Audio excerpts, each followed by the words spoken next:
breaking news from KXAN News. We are continuing to follow that breaking news in Northwest Austin that we told you about last hour. Police are investigating a deadly officer-involved shooting. That shooting happened at the MAA Canyon Creek apartment complex on North FM 620. KXAN's Brianna Hollis listened to an update from Austin's police chief a few moments ago. And Bree, what new information do we have to share now, new at noon? So we now know this all started around 3 a.m. and involves a police chase and multiple carjackings. Chief Lisa Davis says the suspect stole a car from a woman at the Starbucks at the 4 Point Shopping Center and then another car from someone at the nearby HEB. At that point, police learned the suspect had a gun with him. Officers located that car here in the apartment complex where the subject had kicked in the door to a residence here. As he was coming out of the residence, officers went to engage with him to ask him to stop. He started to run, turned, pointed his weapon at the officers, fired a shot. Officers returned fire, and the subject was unfortunately pronounced deceased here.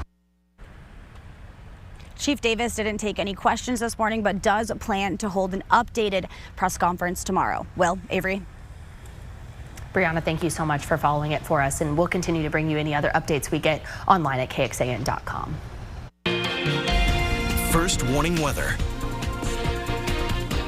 We are taking a live look now over downtown Austin, and it's finally looking like a little fall out there. We've got some sprinkles, some clouds. I know Freddie's been tracking all of that for us. Yeah, temperatures are feeling pretty nice out there right now, Freddie. They really are. And thankfully, we're getting more rainfall because based off of the latest drought monitor, you're able to see where we haven't gotten as much rainfall. We're still lacking, even though we got a decent amount down towards Blanco County. You're noticing still in the extreme conditions. I'm expecting to see what happens over next week as well, with what we saw on Monday, what we're seeing today, what we're seeing tomorrow, and possibly next Wednesday as well. So as of now, you're noticing that extreme conditions still dominate over a majority of Central Texas. Zoom out just a bit more. You're noticing moderate. That's the dominating figure here, and exceptional as you get out towards the Big Bend area. Satellite and radar at this time back here at home showing plenty of cloud coverage with a few isolated showers, a few more as you get out towards the Panhandle, and some severe weather as you get out towards, it looks like Wichita Falls out there. A beautiful shot right now of our Barons Creek Vineyards camera in Fredericksburg. Temperatures in Austin 76, San Marcos at around 77 degrees, Fredericksburg at 75, Georgetown at 73, and Bastrop at around 84 degrees with the cloudy skies sticking around. Rain coverage for today and for tomorrow, keeping it at around 60 to 70% chance of seeing some rainfall, but the possibility of some severe weather over the next couple of days. So what are we watching? Well, we're going to be watching the rain. We're going to be watching that front that's on the way. And of course, a great weekend ahead for events. We'll talk about all this and so much more in your First Warning Weather.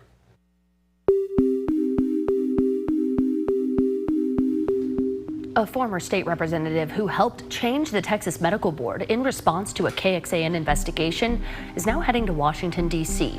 Democratic Representative-elect Julie Johnson of Farmers Branch called her bill one of her proudest accomplishments. It became state law last year and prevents doctors who've had their medical licenses suspended or revoked in other states from practicing here in Texas. The law also mandates round-the-clock physician monitoring through the National Practitioner Data Bank and public disclosure when doctors are disciplined. In an interview with KXAN before she won the election, Johnson said she's looking for broader patient protections in Washington.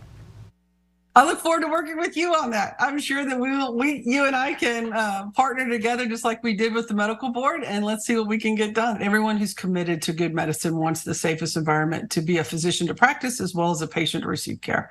And so from that lens, we will always look for opportunities to improve that. Johnson said she wants to look into whether any databank records should be made public and look into whether there should be a national transparency law to help patients make more informed healthcare choices. Well, the race for Austin's mayor is still too close to call. We want to show you the look at the latest results. It is a race as razor thin as it gets. Austin Mayor Kirk Watson has 50.01% of the overall vote in that race to keep his seat. He needs more than 50% to avoid a December runoff with the candidate who's currently in second, Carmen Yanes Polito. KXAN's Grace Reeder talked with a member of our results team, Christopher Adams, about why the race has not yet been called.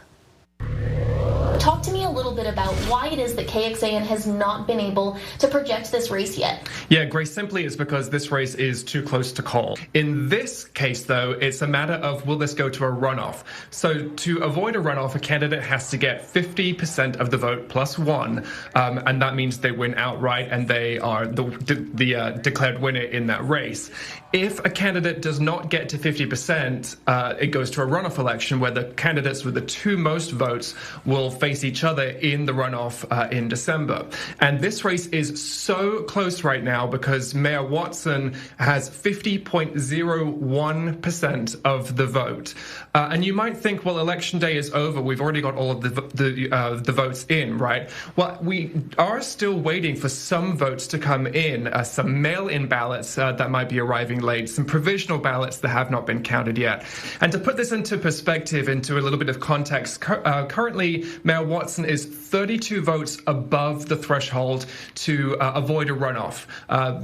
We don't know, again, how many mail-in ballots and how many provisional ballots are still to come in. The mayor did put out a press release earlier that said his campaign anticipates there are a few thousand votes outstanding. So 32 votes is the current margin to avoid a runoff. There are potentially a few thousand still to come in. And again, Grace, that's why we just cannot make a projection at this time. It is still too close to call. Going in depth here, there are still ballots out there that could affect this race. The Travis County Clerk's Office explains there are about 6,000 mail ballots that were sent out but have not been returned. There are also about 3,200 provisional ballots that also need to be reviewed. We are still waiting to see which party will control Congress. Republicans have captured the majority in the Senate, but they're still counting votes in the House. Ryan Nobles has more on the balance of power. Congress is going to look a lot different next year. For the first time in 4 years, Republicans are poised to take control of the Senate, flipping Democratic seats in Montana, Ohio, and West Virginia, while holding the state of Texas. The results tonight, this decisive victory, should shake the Democrat establishment to its core. But while their victories have guaranteed a majority, Democrats were able to limit the losses by picking up wins in blue wall states Donald Trump won. Incumbent Tammy Baldwin survived in Wisconsin, and Congresswoman Alyssa Slotkin held on to an open seat in Michigan. Tens of thousands of Michiganders voted for Donald Trump and Alyssa Slotkin on the same ballot. And it is my responsibility to get things done for Michiganders, no matter who's in office. In the House, the picture is less clear. A couple dozen seats remain uncalled, and Democratic leader Hakeem Jeffries, who would be the first black speaker of the House should Democrats take the majority, arguing the House is still very much in play and adding we must count every vote.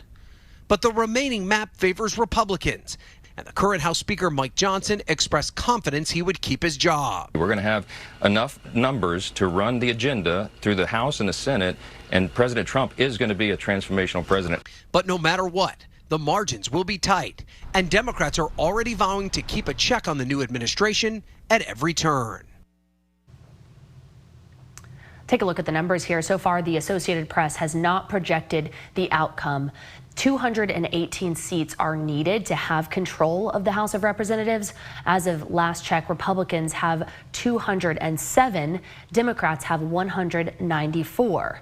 Members of the 119th Congress open their first session on January 3rd. If the Republicans take the House, House Speaker Mike Johnson, who you heard from there, and second in command Steve Scalise are hoping to be reelected to their positions. Both Louisiana representatives are pledging to support Trump's presidency and maintain a Republican agenda. Online right now at KXAN.com, we did compile all the election results with the latest counts as well as interactive maps that you see there, breaking down how each county in the entire country voted when it came to the presidential race. Let's get a live look outside. We are out in Fredericksburg where we're seeing those clouds hovering over the hill country. If you're headed out there for some time in the hill country this weekend, you're going to want to listen to Freddie's forecast. He's tracking this fall-like weather and if it will continue through the weekend. We've got that coming up in just a bit. The University of Texas is exploring the side effects of birth control. It's a part of their ongoing Hot Science Cool Talks lecture series. Our senior science reporter Eric Henriksen is joining us here in studio this afternoon. And Eric, you spoke with a researcher who is taking a deeper dive into this very common drug. Yeah, it's really fascinating. Dr. Sarah E. Hill spoke with me about some of the issues that she discovered after her own personal experience with birth control, and it drove all her research. In her upcoming lecture, This Is Your Brain on Birth Control, the psychologist explores the way drugs changes a woman's body and mind, and how coming off birth control gave her some new perspectives. I just felt like I came to life. It was like I suddenly was feeling things more deeply. My emotional responses to things had a deeper amplitude. My sexual desire was increasing. My energy levels were increasing. It was just, I felt like I was experiencing life in 3 dimensions again. And I hadn't even noticed that there was a problem when I was on it, because I was on it for so long without any issue. Now, Dr. Hill will be sharing more of her experience and what her research on the mind and hormones discovered. The Hot Science Cool Talks lecture is next Friday, November 15th at Welch Hall on campus. Fun events start at 5:30 with the lecture beginning at 7 p.m. You don't often think about how these medications that we prescribe so often, and we prescribe a lot of them very often. I think about ibuprofen a lot. I take ibuprofen all the time. Yeah. But it can cause issues with your kidneys, cause issues with your stomach. They're just so prevalent out there that, and this is just another one of those. We use it so often that we just don't think about it. It's really cool to see someone spending their time and research on this, and I just love that they're right down the street. We have them right here in Austin and doing such groundbreaking research, really cool stuff. And they do fascinating stuff every time. It's really cool. We're lucky. We're really lucky. We're also lucky to be having some cooler temperatures. We are. By the way, I did mention in the last hour about Taylor Swift and that candlelight tribute. Favorite Taylor Swift song? I thought I should ask you all. Oh. I'm putting them on the spot. I like Mean. I don't know. I think that song is just kind of fun. Which I'm not going to sing on air because I don't want to get sued. I'm going to go with the entire Midnight's album. Ooh, that just came into my life at a really necessary time. The whole thing. All right, Will? I'll refrain. Oh, okay. You know, so I'm actually, I think my era was actually the, what's the one with Love Story and Folklore? No, it was the one before that. We need Tom and Erica. They're our Swifties. We need them to come weigh in. They're hardcore Swifties. Well, in case you guys decide you want to go to this amazing event, there's one happening on Saturday. Check this out, a candlelight tribute to Taylor Swift. That's right, you can check it out this Saturday at 6:30 p.m. at the Lewis Perkins Chapel. It's going to be about 70 degrees as we get there with clear skies. Take a look in case you want more details about this. It's going to be Saturday, November 7th at 6:30. 8 years old plus. That's right, you can take your kids to this as well. Tickets are going to be about $32, about $57, depending on where you want to be at. They're going to play Love Story, Cardigan, Blank Space, and so many more. So make sure you guys, if you have some time, check it out. It's a lot of fun. There's going to be a quartet that's going to be playing. I remember one of the last ones that I went to, which was an Adele one. You were able to put out your blanket and just lay down and look up. They had, twinkling lights. It was absolutely beautiful. It's all done through candlelight. You can also visit our website, KXAN.com, for more information, and just search Weekend Watch, and you'll see my article there. Cloudy skies, across most of Central Texas with a bit of rainfall, especially out towards the west you go. Current temperature 75 in Fredericksburg, 76 in Austin, 78 in Bastrop, 77 in San Marcos. Talked about the drought comparison. Look at the difference between last week and this week, and you're going to say, well, there's not too much of a difference until I step out of the way. And there's the change right there. You're noticing that most of it has actually gone down a category, especially Rockdale, Giddings, Bastrop, Lockhart, LaGrange, where last week they were in the severe category. This week they're within the moderate category, but today and tomorrow we're in that category 1 for possible severe risk of weather.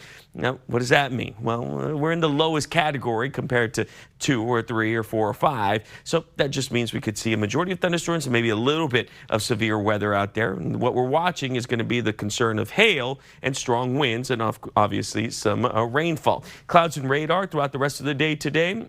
Isolated showers, maybe a few of the pockets of the heavier stuff as we get out towards about 6 p.m. It's tomorrow where I think we could see the better chance of maybe some severe weather. As that front starts to approach, you're noticing that we could see some of that rainfall really picking up for portions of Austin itself and then out towards the eastern counties. How is that going to affect your football forecast for today? We could still see some isolated showers. You can check it out live on KBVO, though. Georgetown taking on Cedar Park. 76 by kickoff. By the halftime, we're looking at 75, and for the fourth quarter, around 73 degrees. Here comes that front. It's going to fly in. Plenty of showers ahead of that, and then clearer skies after the front comes in. Then we're just left with partly cloudy skies Saturday and Sunday itself. So you can check out some football on Saturday. It's going to be nice out there. Saturday at 11 a.m. is kickoff, 68 degrees, and by the halftime, we're looking at about 73 degrees. And of course, we've been talking about Hurricane Rafael. It's still a Category 2 hurricane. In the next half hour, we'll talk a bit more about that. 7-day forecast. 80s for today and tomorrow. 70s for Saturday and Sunday. Back up to the 80s by Veterans Day, and a chance of rain returns by Wednesday.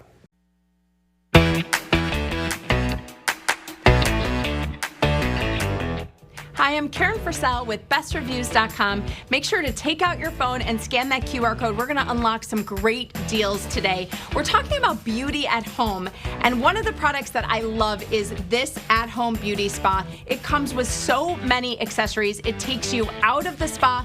It saves you so much time and money. You've got the very trendy headband, the steamer, you've got the roller. It allows you to really infuse your skincare, and it's something that it's a no-brainer for me. I use it all the time. The next product we have is by Nuvadermis. This is an advanced scar gel. This is made with really great ingredients that are going to hydrate your skin and really help get rid of those scars that you might have accumulated over time. It's something that you can do at home. You do not have to go to the dermatologist. And this is a product that did really well in the Best Reviews testing lab, so we swear by it. The next product's by Luma. It is something that I use every day. This is 72 hours of odor control. This is a whole body deodorant. Let me just tell you something. The scents are great. It comes in tangerine, a lavender, and unscented. It doesn't leave any residue on your skin or on your clothes. I absolutely swear by it.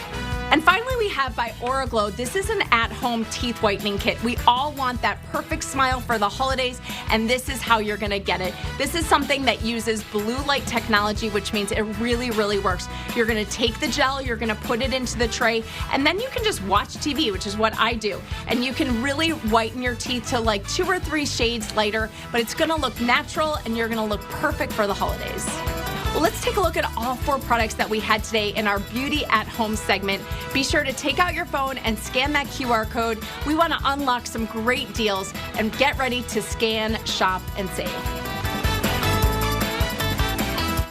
You can find the Best Reviews epic discounts on KXAN.com. Just pull down the menu under the Marketplace tab and click on Epic Discounts. Welcome back, everyone, and thanks for joining us for some more of your news headlines here on KXAN News at noon. A mother who lost her son to a fentanyl overdose does not think it's ever too early when it comes to fentanyl awareness. Janelle Rodriguez and the Forever 15 Project went to Doral Academy in Buda yesterday. They wanted young students to be warned of the dangers of fentanyl. Janelle founded the nonprofit after her son died in 2022. I'm not going to stop until kids are completely safe and we're not losing them at the rate that we are. This presentation was the first time the organization gave it to elementary age students. The Forever 15 Project did adjust some of the content in the presentation to be age appropriate for those younger students. The Biden administration is making contingency plans for a possible surge in border crossings. 2 American officials told NBC News the potential surge from would-be immigrants comes from concerns that Trump would shut down the border. The Department of Homeland Security says it has not yet seen any kind of increase like that. Leaders at the Justice Department are evaluating how to wind down the 2 federal criminal cases against President-elect Trump before he takes office. The move is reportedly to comply with long-standing department policy. It says a sitting president cannot be prosecuted. It will be up to special counsel Jack Smith to decide how exactly to proceed. The sources say a speedy trial was already unlikely. The January 6th case and the classified documents matter were both bound for the U.S. Supreme Court. Security is ramping up at President-elect Trump's Mar-a-Lago residence in Florida following the election. Law enforcement is stationed around the estate grounds, along with the U.S. Coast Guard patrolling by boat. Apple is no longer the most valuable company in the world. Software company NVIDIA passed Apple this week to reach a market cap of $3.43 trillion. Apple is currently number 2 at $3.4 trillion. NVIDIA is the world's top supplier of graphics processing units. It's used in the development and deployment of advanced AI software, including OpenAI's ChatGPT. This is the second time NVIDIA has been named as the most valuable company in the world. Its stock climbed by more than 2,700% in the past 5 years. In-depth, investigative. This is KXAN News at Noon. San Marcos police are currently searching for a man after a worrying series of crimes. Officers received several reports of suspicious activity and sexual assaults at an apartment complex. According to the police there, this was at the Copper Beach Apartments on Mill Street. It all happened between October 31st and November 1st. The suspect was spotted looking through windows, but then things escalated. One victim told police she was asleep next to her boyfriend when she woke in the middle of the night to an unknown man standing next to her bed and touching her inappropriately. It's currently unclear if there are multiple suspects or just one person. A locked door would be the minimum. I would also encourage all of our tenants to also close their blinds at night. This person seems to be sexually motivated, so there's an aspect of voyeurism. Police do have a vague description. A heavy-set white or Hispanic man, approximately 6 feet tall, with spiked or combed over hair. If you have any camera footage or know something, reach out immediately to the San Marcos Police Department. A popular area for live music is in trouble. The Red River Cultural District says it's running out of money. And that could impact events held in this part of downtown. The Austin City Council is expected to vote on an item today to try and pump some money into the district. The Red River District is part of the reason why we consider Austin the live music capital of the world. It's got more than a dozen music venues just in this area alone. But the district says its financial woes are making it hard to support and promote popular events that attract tourists and concert goers. On top of that, the district says it's facing other challenges such as the upcoming convention center expansion, the I-35 expansion, and homelessness. They say events like Free Week and Hot Summer Nights could be on the chopping block. One of the ways that they've developed community around here is around the music, around the kind of live performance scene around here. If a lot of that goes away, kind of part of the city is kind of slipping away too. The City Council is expected to vote on approving a contract to ensure $150,000 goes towards supporting that cultural district. The contract also allows for 4 one-year renewals of the same amount. In total, it could give $750,000 over the next 5 years. There is a new multi-million-dollar public safety building coming to Cedar Park. Both the fire and police departments will use it for some training. The new $30 million facility has 3 different parts. First, a 17,000 square foot training area with some classrooms, then an emergency operations center and a huge apparatus bay that will house vehicles for both emergency management and the fire department. The project gets its funding from voter-approved bonds in 2022. The city and the fire department concentrating on growth and concentrating on being able to cover emergency calls. Now we're able to concentrate on better training our staff. Construction is officially set to begin later this fall, and that facility is expecting to be up and running by spring 2026. First warning weather. Let's get a live look now out over downtown Austin from our Austonian camera. I love this weather when it gets a little gloomy, maybe a little rainy. And it seems to get the wasps stirred up just a little bit up there from the Austonian camera. We want to check in with meteorologist Freddie Vela. And Freddie, I see you're looking at the tropics in addition to what our local weather is doing. Yeah, a lot of people don't remember or forget that hurricane season actually lasts all the way through the end of November. And we actually have a hurricane that we're watching. It's a Category 2 hurricane. That's Hurricane Rafael. Was a major hurricane. And we were looking up some of the statistics and the details. This would actually, Hurricane Rafael was actually the 6th latest forming major hurricane in the season on record. So there have been 5 other ones that have formed even later than that, just to put it in perspective that we actually continue to see them. Now, Hurricane Rafael expected to drop down to Category 1 by tomorrow at 6 a.m. and then become a tropical storm. And if you're wondering if it's actually going to make it here, No, it's going to interact with the front. Because of that, it's going to swing on down by the time we get to Tuesday, 6 a.m. well far down towards the south. No threat whatsoever to the Texas coast. Satellite and radar at this time still seeing some showers, isolated at best. Down I-35, there's one little spot we're watching there down towards the south of Burnett, and then out towards Mason County. We're able to see a few showers out there, but most of that should remain farther out towards the west for right now, when we could see a few more picking up as the day goes on. The Oasis camera out of Lake Travis at this point still showing the gloomy cloudy skies within the area, with temperatures still sitting at around 79 in Austin, 77 in San Marcos, and 75 in Fredericksburg, and 73 in Georgetown. Our high for today may have to bump that up by a couple of degrees because we're already at 79. It's only 12 at 35, and the original forecast was 80 degrees. Since we look out towards the next couple of days, we'll stay in the 80s before the front comes down, but that chance of rain is what we're going to continue to watch. It should all be gone by the time we make it to Veterans Day, where temperatures will be at about 81 degrees. Coming up in your first warning weather, we'll talk a bit more about what to expect over the weekend and next week as well. Thanks so much, Freddie.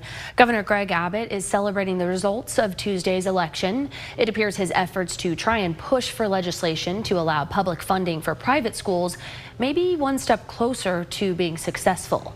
Abbott attempted to push it forward in the last legislative session, but opposition from within his own party kept it from moving forward. So the governor threw his support behind some candidates who would support those types of bills. Those efforts appear to have paid off. I made sure that we would elect Republicans to the Texas House of Representatives in sufficient number to be able to pass a school choice plan just like the Texas Senate has passed many times. Lawmakers can begin filing bills as soon as next week. The next legislative session starts at the state capitol in January. Taking a closer look, a poll in July found broad support among Texas voters for plans to provide families with private school subsidies. The University of Houston and Texas Southern University found 66% would back a bill offering universal vouchers to parents, while 69% say they support the creation of education savings accounts. Tuesday's election dashed a lot of the hopes for Texas Democrats as their candidates underperformed in some of the blue strongholds. In Harris County, which is the state's largest county and home to the city of Houston, both Donald Trump and Senator Ted Cruz lost there, but outperformed their last elections. Democrats also lost 10 judicial seats in Harris County alone. You know, we were just saying the same thing that President Trump said, which is, you know, is your life better than it was 4 years ago? And I think there were so many people from all walks of life, no matter, you know, what their background, that were saying, no, it's not. The Trump effect is, you know, this country's not over it yet. And so we're going to see how that shakes out over the next 4 years. But obviously, Trump was able to influence a lot of folks to turn out for him. Fewer people also voted this year in Harris County. Turnout was estimated at about 58%, down 10 percentage points from 2020. That is the lowest turnout rate in Harris County in 20 years. Online right now at KXAN.com, you can look at all the latest results as well as some interactive maps breaking down each county's results. Today marks a grim anniversary for the Lone Star State. It has now been 24 years since Texas saw no deaths on state roadways, with the last day recorded on November 7th of 2000. In the 2 decades and counting since then, more than 87,000 people have died in traffic crashes across the state. Today, the Texas Department of Transportation is announcing a joint effort with the Texas Department of Public Safety to end the streak of traffic deaths. They are currently investing $17 billion in safety improvements through a 10-year transportation plan.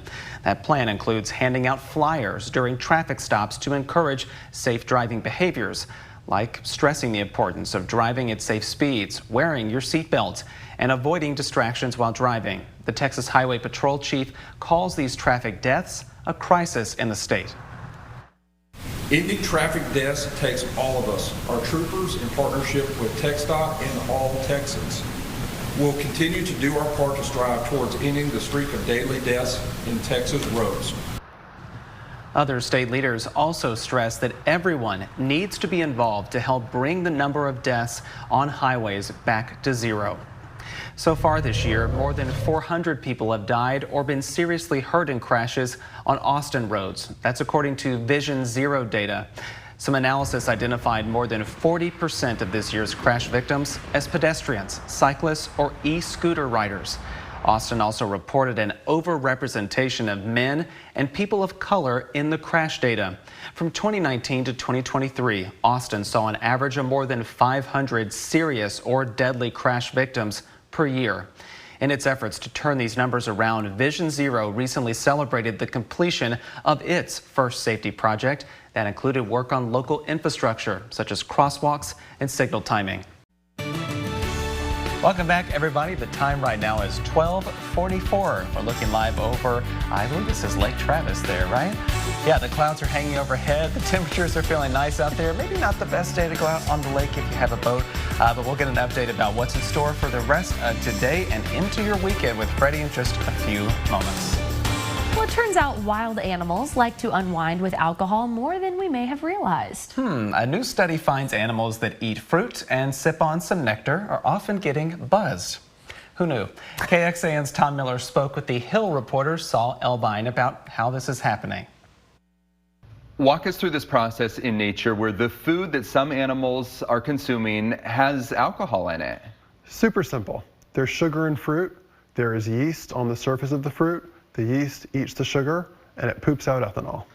And it's not a lot of alcohol, but these are also not very big animals, so they can't consume as much as we can.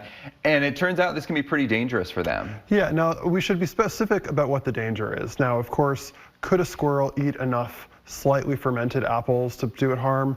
Maybe, but it would be a lot of apples. Could a squirrel eat enough apples that it's not paying attention when a hawk grabs it? Absolutely. And these are not necessarily animals that are seeking out a buzz like maybe a human is if they're having a glass of wine or some beer, but it's more like accidental. Well, Tom, that's actually a really interesting question. Now, we do know that that sort of slightly pungent smell of fermenting fruit, that helps draw animals, and that can be a cue that there's some fruit to go eat. So in that case, the alcohol would be a side effect, not the intention. But at the same time, some of these animals are chimpanzees or capuchins. They're very social and they're very smart. And there's some interesting human anthropological history that the first humans started settling in cities like Göbekli Tepe in Turkey 10,000 years ago, not because there was grain to eat, but because there was grain to brew. Because when you're with a group of people, sometimes it can take the edge off to have a little bit of a buzz. We don't know if animals are doing that preferentially, but we do know that over the last 10 years, we get more and more and more information that animals are smarter and more social than we ever thought. But we're going to have to see. Okay. Saul Elbine with The Hill. Thanks for talking with us. Thank you. Perhaps the more you know. I love this story. What a hoot. Who knew? Exactly. Who knew? So many questions. All right, we don't have any questions about what it'll be like this weekend. It'll be nice. Take a look at your Electrify Expo Austin forecast. I did it the first time. Very proud this time. Saturday, 75 degrees. And for Sunday, 79 degrees. We're still going to have a few clouds, but remember, they'll start to fall apart as the day goes on. And we'll start to warm up, especially as we get into Sunday and Monday, with no chance of rain, which is something we like to see. The rain chances are going to remain today and tomorrow. But if you're interested in heading out to this expo, it's going to be at the Circuit of the Americas. It's going to be from 10 a.m. to about 5 p.m. Tickets are still available on their website. They're going to have electric vehicle bikes, scooters, cars, so much more. Cyber trucks will be there as well. They're going to have a kids zone where you can ride some go-karts and, of course, a lot of food and drinks. So if you want more information on this, you can visit their website or visit our website, KXAN.com. We have our Weekend Watch segment where we talk about different events that are happening over the weekend. This is one of them, and you can find out all the details there. Satellite and radar at this time. Let's see where some of those showers are. It's south of Burnett, south of the downtown area, out towards Mason. We're seeing a few light to moderate showers picking up, and it seems like that's pretty much it. Everywhere else is just partly to mostly cloudy at this point, with temperatures at around 79 degrees at Camp Mabry. Winds coming in just under 5 miles per hour and still coming in from the south. The southerly flow will continue to bring in some of that moisture, and of course we'll see some of the rainfall. Could we see some moderate to heavier showers? Yes, it seems like that's a possibility for the day itself, with a few thunderstorms mixed in as well. We get out towards tomorrow, that's our better chance of seeing the possibility of some severe weather, especially as the front starts to approach. You'll see all that activity starts to pick up especially farther out towards the east it goes. So we'll continue to monitor that for you and, of course, keep you updated on our website, KXAN.com. Temperatures tonight, 68 degrees, chance of rain still there. And tomorrow at around 81 degrees. Rain chances will continue through the end of the week before nice clear skies by Saturday and Sunday. We get another chance of rainfall as we get out towards Wednesday as well. So let's take a look. You're able to see all the activity ahead of the front. The front comes in. Most of the rainfall will continue moving out towards the east. And then we're just left with the clear skies. 7-day forecast. Look at this. 80 for today, 81 for tomorrow, 75 for Saturday. By Sunday, we're looking at 79 degrees. As we get into Monday, Veterans Day, 82 degrees. And by Tuesday, 84, with a chance of rain returning as we get out towards Wednesday. Well, discovering new artwork is an exciting feeling, but imagine if it's someone really famous. Today, more than 80 never-before-seen prints by Pablo Picasso are on display at a new exhibition in London. Titled Picasso Printmaker, the exhibition explores the artist's lesser-known printmaking career, starting in 1904 through 1971, just 2 years before he died. The first one, titled The Frugal Meal, was created in Paris during Pablo's Blue period from 1901 to 1904. More prints dating between the 1930s and the end of the 1930s are also on display, including the fawn uncovering a woman. He made over 2,400 prints just by the time he was 86 years old. Picasso is obviously one of the most well-known artists there is, and this is shining a different light to him because most people associate Picasso with his paintings, often his cubist paintings, but he was someone who was constantly evolving, trying different styles, trying different mediums, and you see that in this exhibition. This exhibition will run through late March at the British Museum if you're headed over to try and see it. Definitely something to see. In the wake of tragedy, sometimes you can find some joy still. That's what happened in Spain, where residents there affected by the deadly floods surprised a firefighter on his birthday. In this video, you can see the moment people and other firefighters gathered around to sing happy birthday to Perez. Firefighters like him have been working in Valencia, Spain to help with rescue and recovery following those deadly floods that claimed the lives of at least 217 people. Wow. Honoring those on the front lines for sure. Amazing to see. It really, really is. You know, one thing I like to see is old school video games. Yes. I don't know if you guys do as well. We saw you hard at work over there. What do you got for us? I have a new graphic that I'd like to show you guys. So let's go ahead and see what the weather's going to be like with your old school gaming forecast. So we start off, you know, today we should be at around 80 degrees by 3 p.m. And then at 6 p.m. we'll go outside and plant a garden. I think that's cool. Yeah, Will, I heard that. I heard that you're a gardener. As we get to 9 p.m., Tommy's going to run a mile. Temperatures should be at around 70 degrees. Partly cloudy skies with a 40% chance of rain. Friday around midnight, we're looking at 70. And of course, that chance of rain sticks with us. Even as we get to about 3 a.m., you're still looking at a 40% chance of seeing some rainfall. Tomorrow morning, 68 degrees, but we could see those showers and thunderstorms picking up one more time, especially as we get to about 9 a.m. We're looking at about 71 degrees. Get out towards Friday noon. Avery's going to wait for the football game. She has to wait a whole nother day, though, for that to happen. So we'll continue to watch that with a 60% chance of seeing some rain. And then by tomorrow afternoon, we're looking at about 75 degrees. Here's a look at your 7-day forecast, keeping us in the 80s for the next few days. By Saturday, once the front has gone through and we've seen that rainfall, we're down to about 75 degrees. A good start to the day itself. And for Veterans Day on Monday, we're looking at about 82 degrees. So a bit warmer, but nothing that we can't handle.